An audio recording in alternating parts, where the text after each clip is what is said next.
virtual yet open on nationwide lockdown. The situation forced by the lockdown must be used to improve judicial processes. Amidst the national lockdown, the Supreme Court and several other courts have been holding virtual proceedings.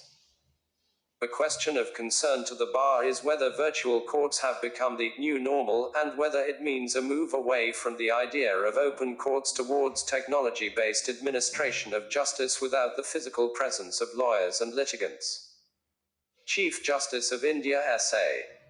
Bob emphasizes that virtual courts are open courts too, and that one cannot describe them as closed or in-camera proceedings.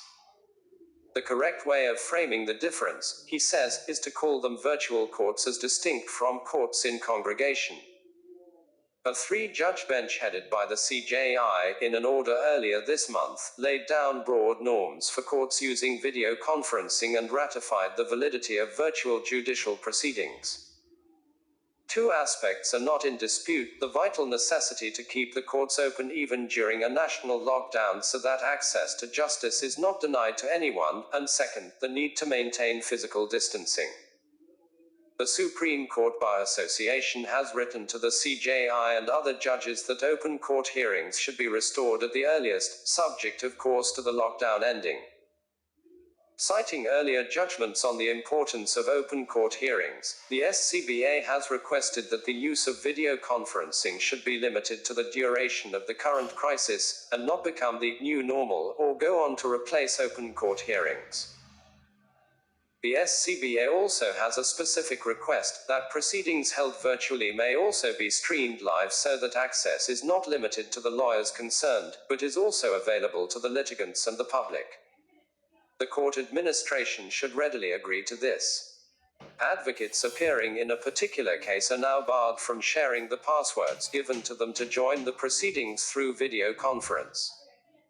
While it is theoretically possible for the parties to join their lawyers during the hearing, in practice they may be unable to travel to their offices.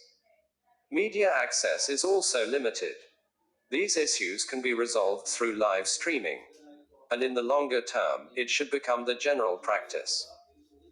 As the use of technology is stepped up, courts should consider other steps that will speed up the judicial process and reduce courtroom crowding.